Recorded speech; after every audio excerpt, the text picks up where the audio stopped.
Hey, so I got two stories. We're gonna do this in a two-part series so I can make them really short, okay? So the first part, stick around for part two because it's gonna be so much funny. I hope you stick around for it. It's gonna be funny. Here, let's go.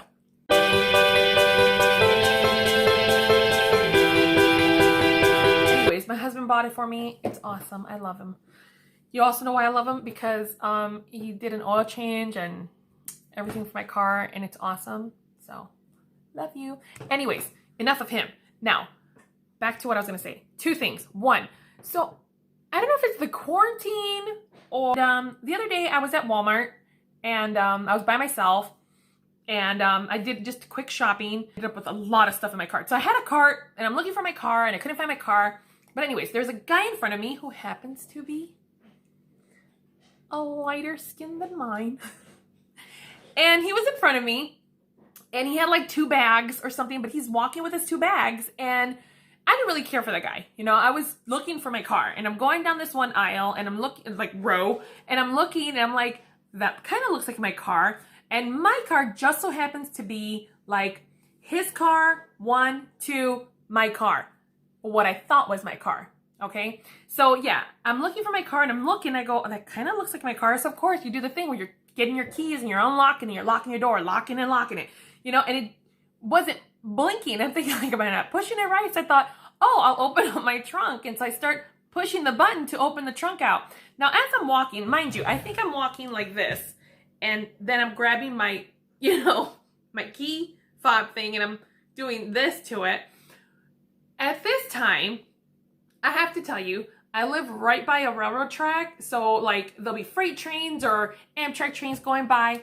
Anyways, and it's a small town. But anyways, so I hear the railroad tracks. I hear the train, not the road. I hear the train coming. I hear the horn.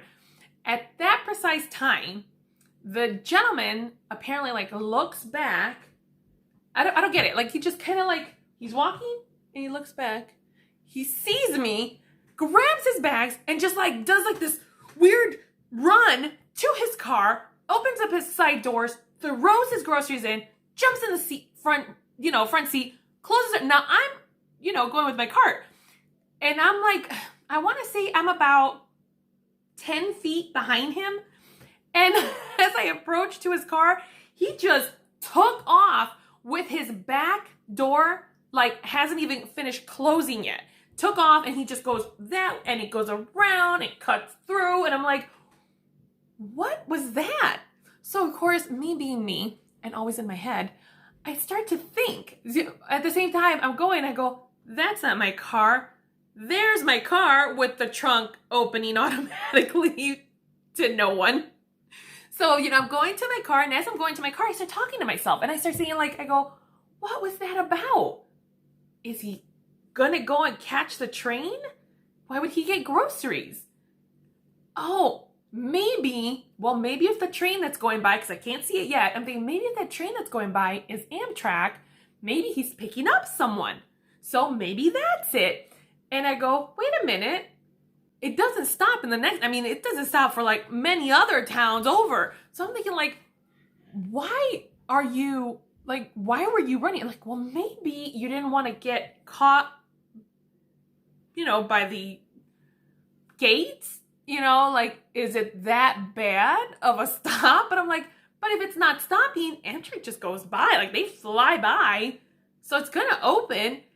And he's not that close to that town where you cross the track. I'm thinking. So I load my stuff in.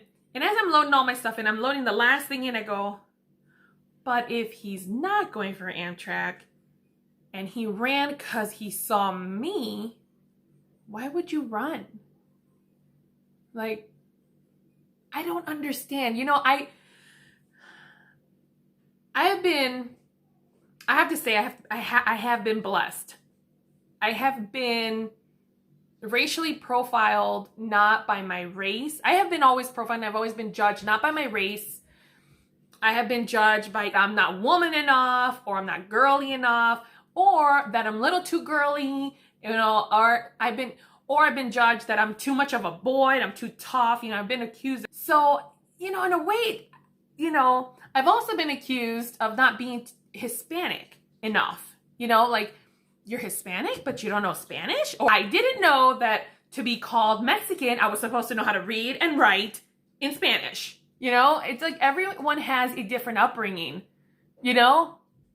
That's just, it's, you know, whatever.